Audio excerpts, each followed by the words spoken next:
اللہ کی طرف سے انسانوں کے لیے موت کے بارے میں احکامات۔ آسمانوں پر جو فرشتے کاموں پر متعین ہیں ان کو سال بھر کے احکامات ایک رات میں مل جاتے ہیں کہ اس سال فلاں فلاں کام کرنے ہیں اور فلاں فلاں شخص کے متعلق یہ عمل درآمد ہوگا۔ اس میں روایات مختلف ہیں کہ یہ احکام لیلۃ القدر میں ملتے ہیں یا شب برات میں۔ جو بھی رات ہو، کثرت سے روایات میں یہ مضمون وارد ہوا ہے کہ اس رات میں ان سب کی فہرست فرشتوں کے حوالہ کر دی جاتی ہے جو اس سال میں مرنے والے ہیں۔ دنیا میں آدمی نہایت غفلت سے اپنے لہو و لعب میں مشغول ہوتا ہے اور آسمانوں پر اس کی گرفتاری کا وارنٹ جاری ہو گیا ہے۔ اس کی موت کا حکم صادر ہو چکا ہے جس میں نہ کسی سفارش کی گنجائش ہے نہ اپیل کی، نہ جو وقت اس کی موت کا تجویز ہوا ہے اس میں 1 منٹ کی تاخیر ہو سکتی ہے۔ حضرت ابن عباس سورہ دخان کی تفسیر میں ارشاد فرماتے ہیں کہ لیلۃ القدر میں لوح محفوظ سے ان سب چیزوں کو نقل کیا جاتا ہے جو اس سال میں ہونے والی ہیں کہ اتنا رزق دیا جائے گا، فلاں فلاں مرے گا، فلاں فلاں پیدا ہوگا، اتنی بارش ہوگی۔ حتیٰ کہ یہ بھی نقل کیا جاتا ہے کہ اس سال فلاں فلاں شخص حج کو بجائے گا۔ ایک حدیث میں ابن عباس رضی اللہ فرماتے ہیں کہ تو آدمی کو دیکھے گا کہ وہ بازاروں میں چل پھر رہا ہے لیکن اس کا نام اس سال کے مردوں میں لکھا جا چکا ہے۔ ابو نضرہ رحمت اللہ علیہ کہتے ہیں کہ اس رات میں سال بھر کے سارے کام فرشتوں پر تقسیم کر دیے جاتے ہیں۔ تمام سال کی بھلائی، برائی، روزی اور موت، تکلیفیں اور نرخوں کی ارزانی اور گرانی تمام سال کی دے دی جاتی ہے۔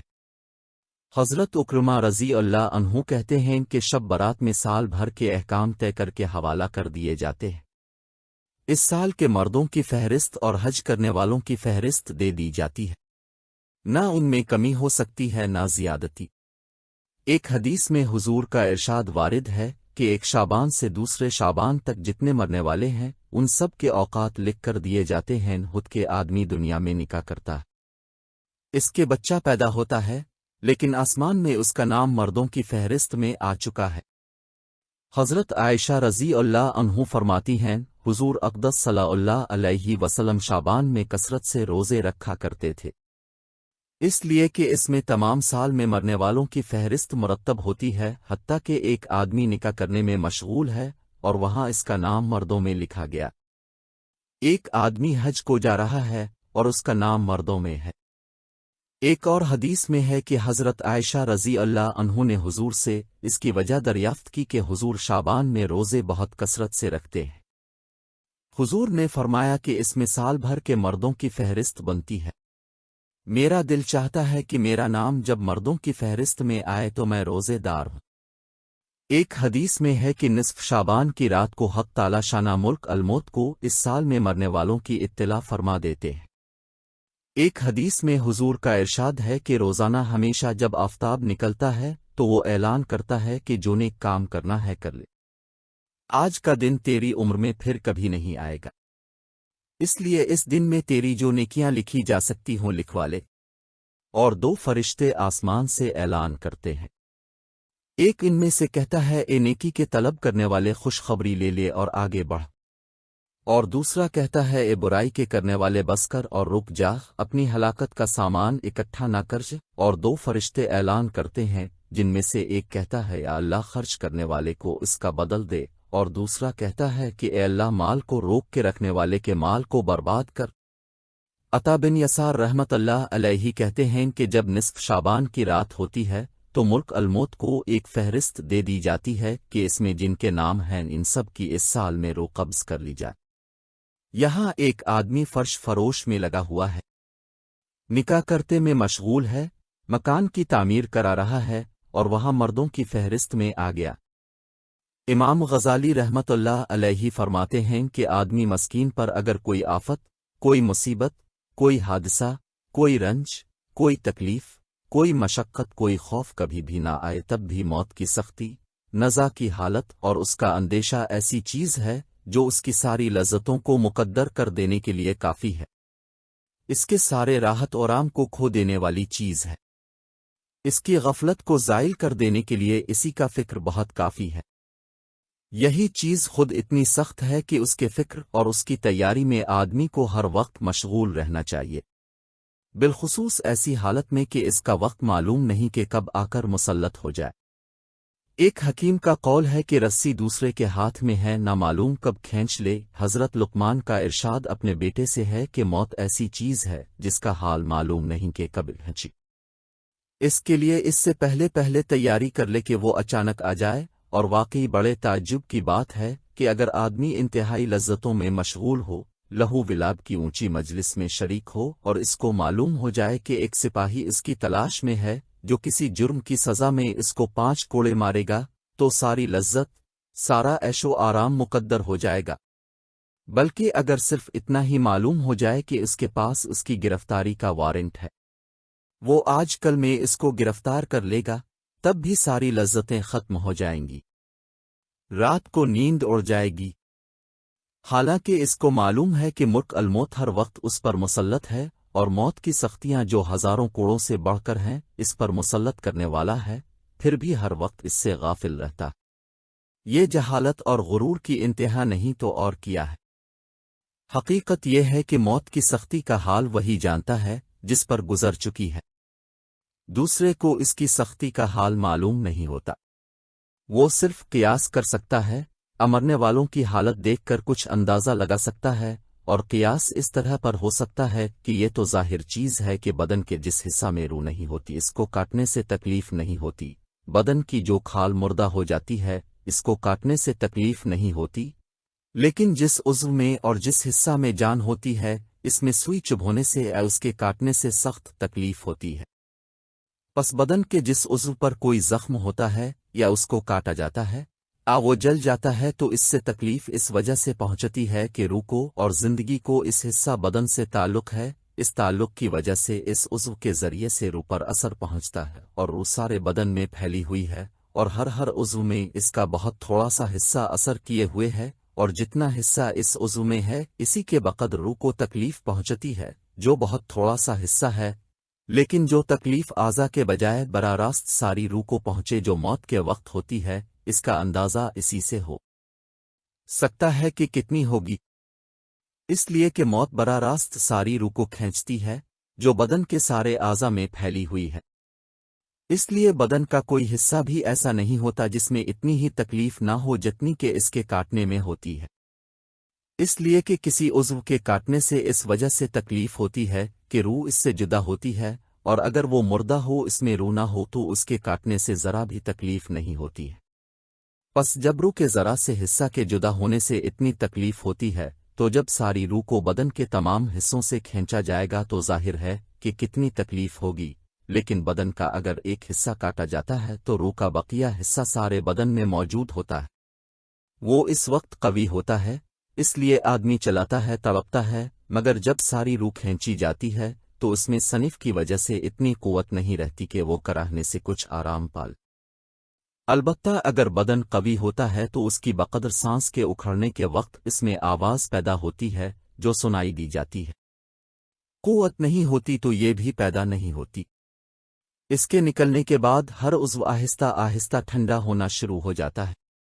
سب سے پہلے پاؤں ٹھنڈے ہوتے ہیں، اس لیے کہ روح پاؤں کی طرف سے سب سے پہلے کھینچتی ہے اور وہاں سے نکل کر منہ کے ذریعے سے جاتی ہے، پھر پنڈلیاں ٹھنڈی ہوتی ہیں، پھر ران۔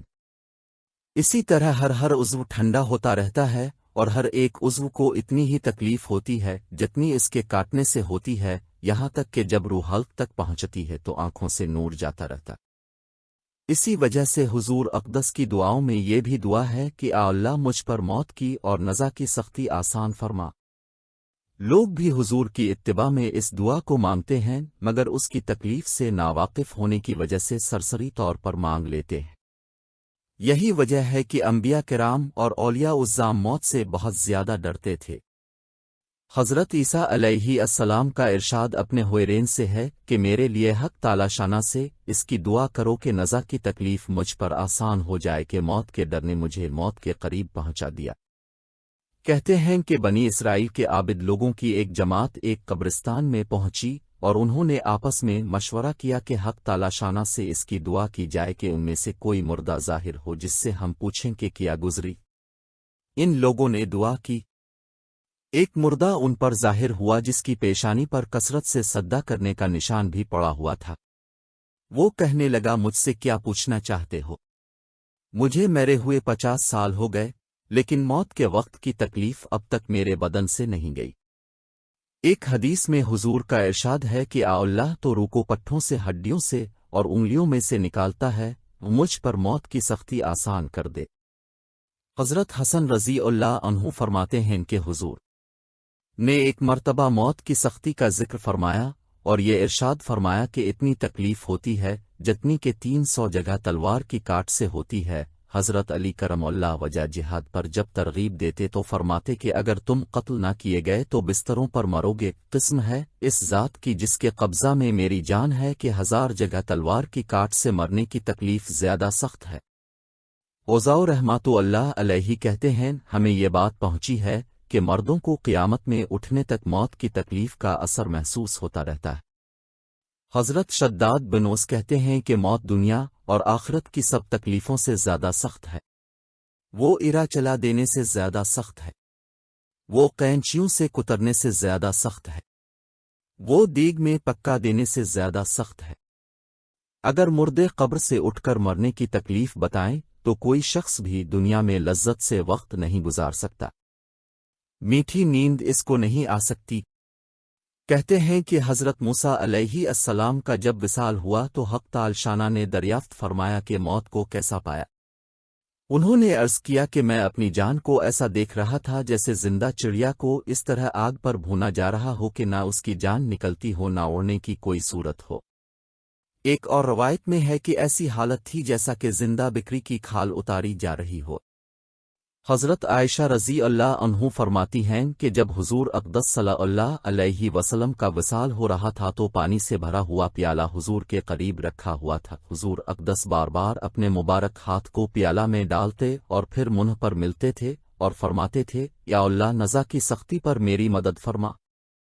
حضرت رضی اللہ عنہ نے حضرت کعب رضی اللہ عنہ سے دریافت کیا کہ موت کی کیفیت بیان کرو۔ انہوں نے عرض کیا کہ امیر المومنین جس طرح ایک کانٹے دار ٹہنی کو آدمی کے اندر داخل کر دیا جائے جس کے ساتھ بدن کا ہر جزو لپٹ جائے پھر ایک دم اس کو کھینچ لیا جائے، اسی طرح جان کھینچی جاتی ہے۔ یہ سب تو نزا کی مختصر کیفیت تھی۔ ان سب کے علاوہ ملک الموت اور اس کے مددگار فرشتوں کی صورتوں کا ایک خوف ایک مستقل مرحلہ ہے۔ جس صورت پر وہ گناہگاروں کی جان نکالتے ہیں وہ ایسی ڈراؤنی صورت ہوتی ہے کہ قوی سے قوی آدمی بھی اس کے دیکھنے کی طاقت نہیں رکھتا۔ حضرت ابراہیم علیہ السلام نے ملک الموت سے فرمایا کہ تم جس صورت پر فاجر لوگوں کی جان نکالتے ہو وہ مجھے دکھاؤ۔ انہوں نے عرض کیا کہ آپ اس کا تحمل نہ فرما سکیں گے۔ حضرت ابراہیم علیہ السلام نے فرمایا کہ نہیں، میں تحمل کر لوں گا۔ حضرت اسرائیل علیہ السلام نے عرض کیا کہ اچھا دوسری طرف منہ کر لیجئے۔ حضرت ابراہیم علیہ السلام نے منہ پھر لیا۔ اس کے بعد حضرت اسرائیل علیہ السلام نے عرض کیا کہ اب دیکھ لیجئے۔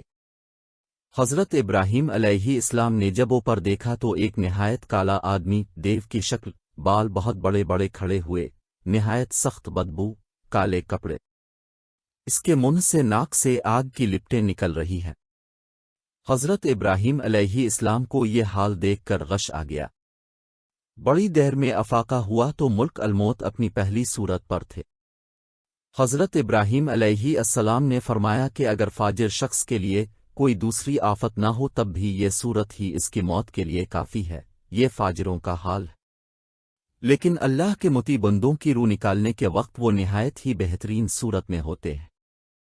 حضرت ابراہیم علیہ السلام ہی سے یہ نقل کیا گیا کہ انہوں نے ملک الموت سے فرمایا کہ مجھے اس حالت کو بھی دکھاؤ، تو انہوں نے دیکھا کہ ایک نہایت خوبصورت جوان نہایت نفیس لباس پہنے ہوئے خوشبوئیں مہکتی ہوئی سامنے ہے۔ حضرت ابراہیم علیہ السلام نے فرمایا کہ مومن کے لیے اگر مرتے وقت اس صورت کے علاوہ کوئی بھی فرحت کی چیز نہ ہو تو یہ بھی کافی ہے۔